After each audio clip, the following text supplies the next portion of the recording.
Hi, this is James from TriathlonCoaching.uk. Some of you guys might find that in your program, your coach is adding quite a bit of sweet spot intensity work on the bike. So I just wanted to talk briefly about what sweet spot is. Essentially, it's a sub-threshold intensity. So it works in the range of between 88 to 94% of your functional threshold power, or in terms of heart rate, somewhere between 92 to 98% of your threshold heart rate. So it's kind of the upper part of zone 3 and the lower part of zone 4.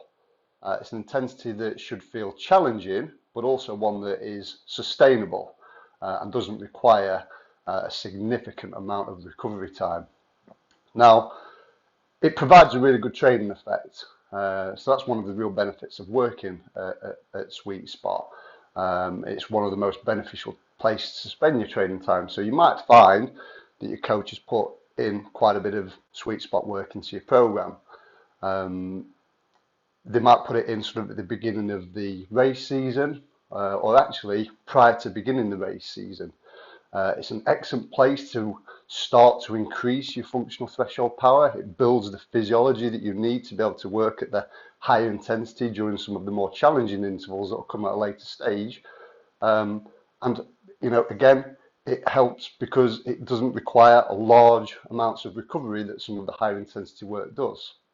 Now, when you train at Sweet Spot, what you'll find if you work with a power meter is your coach has actually put in some target powers for you to try and hit in those sessions. Alternatively, your coach will make you aware of what your heart rate zone is for Sweet Spot. Now, it's important if you are using heart rate to judge the intensity that you are mindful of the fact that your heart rate does sometimes take a bit of a while to respond to the changes in intensity. It's a phenomenon called cardiac lag. So for that reason, it's also important to use perceived exertion. Remember, Sweet Spot should feel challenging, but an intensity that you can sustain.